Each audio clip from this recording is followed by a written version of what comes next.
नमस्कार। Times of Swaraj के खास कार्यक्रम सियासी संग्राम में आप सबों का स्वागत है और मैं हूं संतोष सिंह। और सियासी संग्राम में हम बात कर रहे हैं अमित शाह के बिहार दौरे की। जी हां, जब से नीतीश से गठबंधन टूटा है ये चौथी बार वो बिहार आए हैं। और जब भी वो बिहार आते हैं तो उनकी कोशिश होती है कि अपने आसपास के ज़िले के जो उनके पार्टी के कार्यकर्ता हैं उनसे भी मुलाकात हो और जनसभा को संबोधित करें। लेकिन उनका मिशन क्या है या वो बिहार आके संदेश क्या देना चाहते हैं, अगर उस पर आप गौर करेंगे तो जंगल राज और भ्रष्टाचार से बाहर अभी भी अमित शाह बाहर नहीं निकल पाए। जब भी आते हैं तो लालू का जंगल राज और भ्रष्टाचार के सहारे नीतीश की घेराबंदी करते हैं। हाँ, ये अलग बात है कि आज नीतीश पर वो कुछ अलग अंदाज में हमला बोला है, लेकिन पूरे भाषण के दौरान वो तारतम्यता कहीं से भी देखने को नहीं मिले, जो तारतम्यता बीजेपी के नेताओं का अपना एक नैसर्गिक चीज़ है। मोदी में तारतम्यता रहती है, वाजपेयी तो कोई बात ही नहीं है। वो तारतम्यता कहीं से भी अमित शाह में देखने को नहीं मिला। और इसके बावजूद भी नीतीश पर हमला में वो काफ़ी कमज़ोर दिखे। जिन योजनाओं के सहारे केंद्र की तारीफ वो करना चाहते थे, शायद उन्हें फीडबैक देने वाले लोगों ने गलत फीडबैक दी कि जो भी इंजीनियरिंग कॉलेज या हर घर जल नल योजना, ये सारी योजनाएं बिहार सरकार की है, उसमें केंद्र का कोई योगदान नहीं है।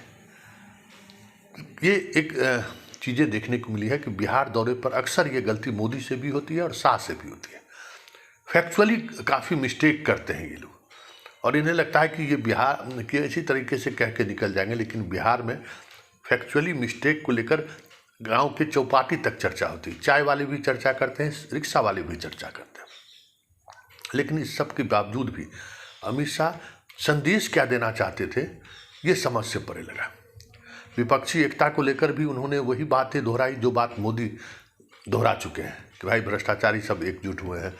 2 लाख करोड़ वाले 2 लाख वाले जो है सो 2 लाख हजार करोड़ वाले जो लोग भ्रष्टाचारी 2004 से लेकर 2014 तक थे, वही सब एक साथ हुए। कार्रवाई आपने क्यों नहीं करी? आपको तो 10 साल समय मिला, इसे तमाम भ्रष्टाचारियों को जेल के अंदर होना चाहिए था। खैर, जरा सुनिए और एकदम जुगलबंदी स्टाइल में सुनिए कि अमित शाह क्या कहें और ललन सिंह क्या जवाब दे रहे हैं। अमित शाह क्या कहें, नीरज किस अंदाज में जवाब दे रहे हैं। पहले जरा इस जुगलबंदी को आप देखिए। जुगलबंदी इसलिए हम कह रहे हैं कि बिहार आने के बाद अमित शाह उन सब बातों को जिस अंदाज में रखा है और जो फैक्चुअली मिस्टेक उन्होंने किया है, तो स्वाभाविक तौर पर जदयू अपने अंदाज में हमला बोलेगा ही। और इन्हें पता है कि जब जब बिहार में मोदी भी आते थे तो ये मानसिक तौर पे जो खबर का जो एक खेल होता है उसमें जदयू कभी भी पीछे नहीं रहा है। जदयू का ये चल ही रहा है कि 2015 में भी मोदी का जैसे ही भाषण खत्म होता था खुद नीतीश प्रेस कॉन्फ्रेंस करने आ जाते थे। तो जरा सुनिए, इस जुगलबंदी को सुनिए, फिर हम इस पर चर्चा करते हैं। जल जीवन मिशन के तहत गरीब के घर में नल से जल पहुंचाना, देश भर के 35 करोड़ गरीब जनता के घर में आजादी के 70 साल के बाद देश के किसी प्रधानमंत्री ने जल पहुंचाने का संकल्प लिया। बिहार के 1,60,00,000 लोगों के घर में 1,60,00,000 घरों में कनेक्शन देने का काम ये भारतीय जनता पार्टी के नेता नरेंद्र मोदी जी ने किया है। आप कह रहे हैं हर घर नल का जल केंद्र सरकार ने जल जीवन मिशन के तहत पहुंचा दिया। नहीं, ये जुमलेबाजी है। ये राज्य सरकार ने, नीतीश कुमार जी की सरकार ने 2015 में शुरू किया 7 निश्चय योजना के तहत। आप तो 2019 में इस योजना को आपने शुरू किया।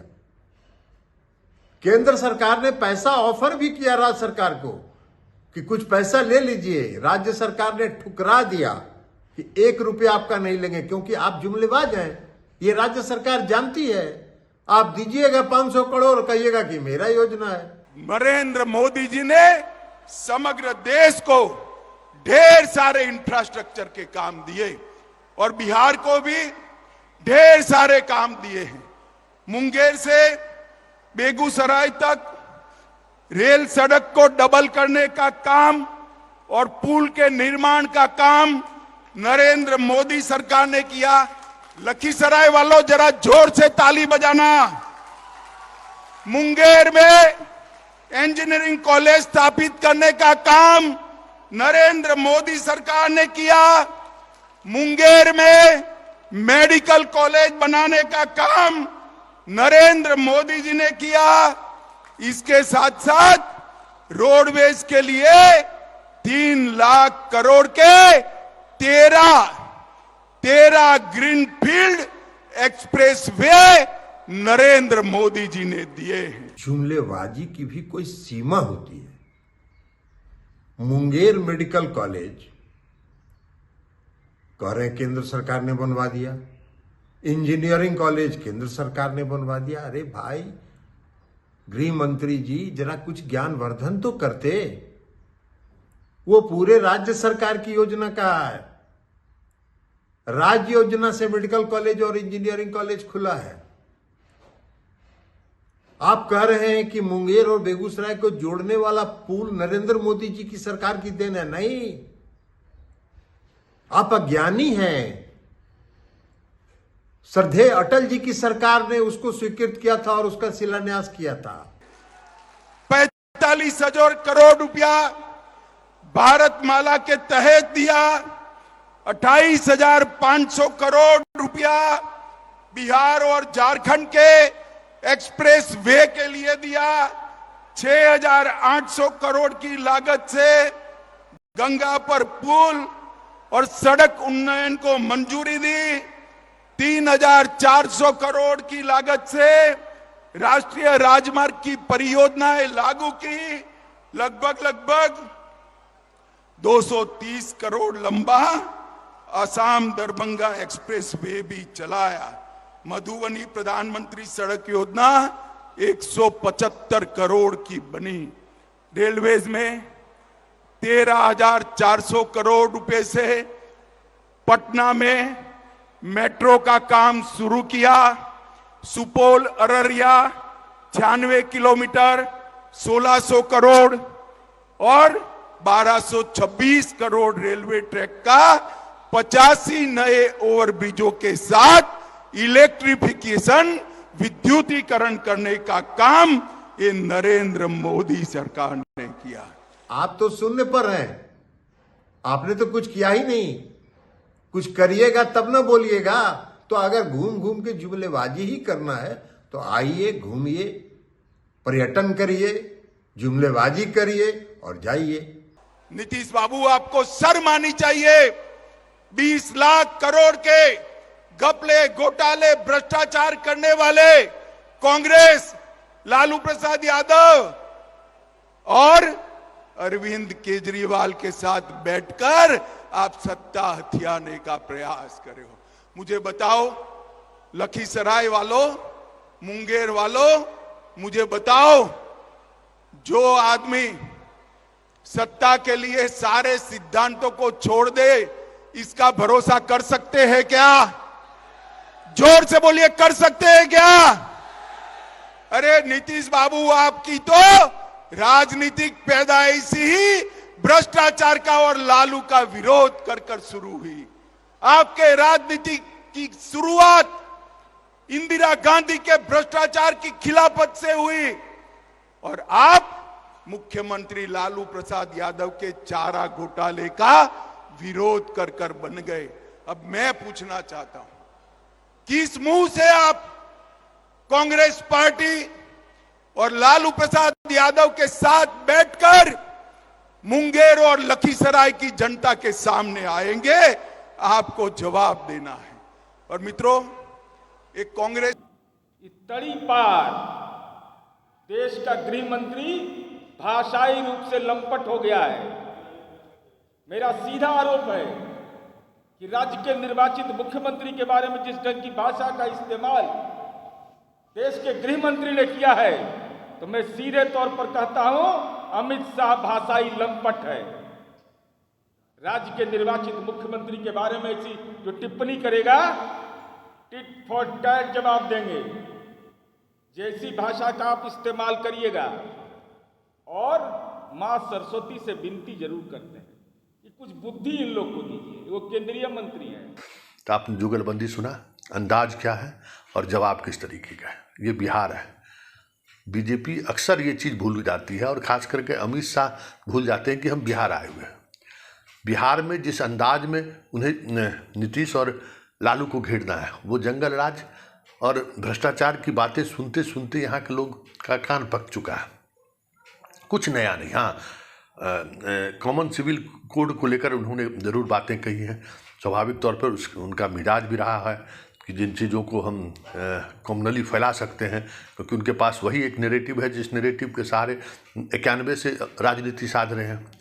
तो वो थोड़ी कोशिश उनकी जरूर हुई, लेकिन नीतीश कुमार पर भी वो उस तरीके से हमलावर नहीं हो पाए जिस अंदाज में नीतीश कुमार पर हमलावर हो सकते थे। कई ऐसे बिहार के मुद्दे थे जिन मुद्दों के सहारे नीतीश को घेर सकते थे, लेकिन वो नहीं गिरे। साथ ही गिरिराज सिंह का अंदाज भी कुछ इस तरीके का था जैसे लग रहा था कि वो बेगूसराय छोड़ने का उन पर दबाव है, या फिर नवादा से लड़ने का दबाव है, या फिर मुंगेर से लड़ने का दबाव है। उनका दबाव उनके चेहरे पर साफ दिख रहा था। तो थोड़ा गिरिराज सिंह को भी सुन लीजिए, उनका अंदाज क्या है। मैं भाषण देने के लिए खड़ा नहीं हुआ हूं। देश के लौह पुरुष भारत सरकार के गृह मंत्री जी का मैं स्वागत करने के लिए खड़ा हुआ हूं।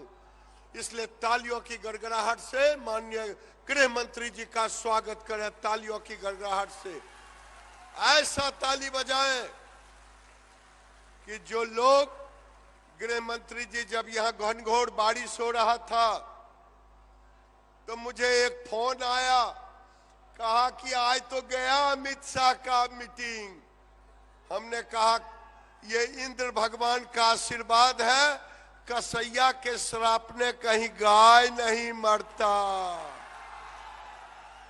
तो मेरे भाइयों, मैं 3 सवाल करूंगा। आपने कभी सोचा था कि देश में कश्मीर से 370 धारा हटेगा? अगर सोचा था, नहीं सोचा था ना, या तालियों की गड़गड़ाहट से अमित भाई का स्वागत करें।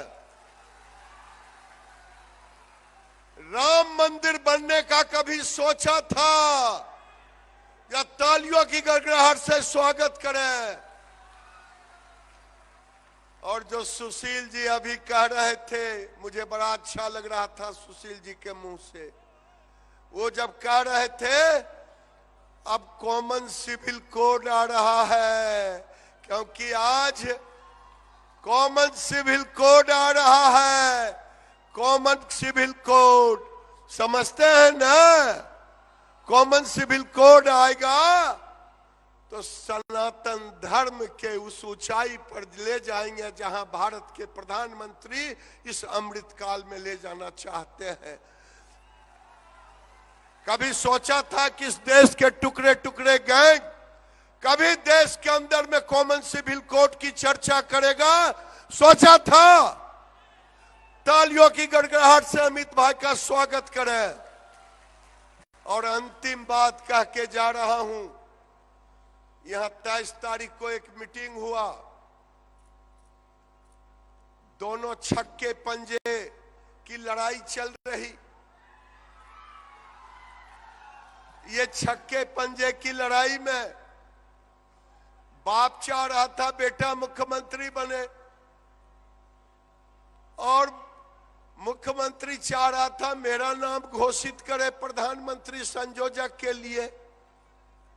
जब संयोजक का नाम घोषित नहीं हुआ, लालू यादव जी ने कह दिया राहुल गांधी की शादी रचेगी और मैं उस दूल्हे के पीछे चलूंगा। लोगों ने कहा इसका मतलब क्या है? कहा मतलब साफ है, ये छक्के पंजे की लड़ाई में लालू यादव ने अभी नीतीश को पटका है, और नीतीश जी अब गाना गा रहे हैं, रूठे रूठे सनम मनाऊं कैसे तुमको। मेरे भाइयों, आप अमित भाई को सुने। पत्रकारों ने कहा कि ये कहां आ रहे हैं?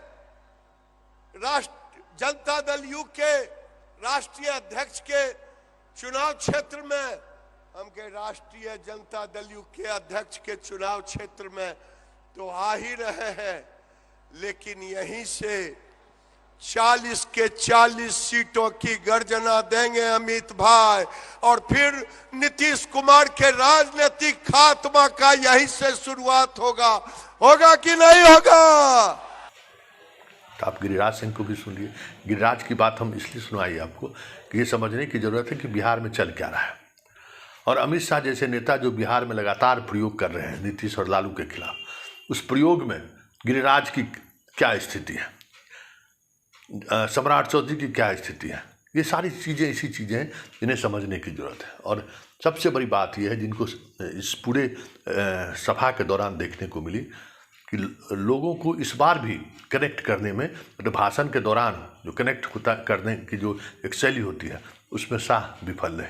जब भी वो मोदी को लेकर कहते थे कि हाथ उठाइए आप हमारे साथ कि अगले प्रधानमंत्री मोदी होंगे, उनको हम वोट करेंगे, तो जो भीड़ में या जनता के बीच से जो उत्साह दिखना चाहिए था वो उत्साह कहीं से देखने को नहीं मिला। भाषण शैली को लेकर अमित शाह वैसे भी उस तरीके की भाषण शैली उनकी नहीं रही है जो लोग चाव से सुनने जाए, इसका असर दिखा। लेकिन इन सब के इतर जो सबसे महत्वपूर्ण है कि विपक्षी एकता को लेकर अमित शाह किस तरीके से घबराए हुए हैं वो साफ आज की मीटिंग में भी देखने को मिला।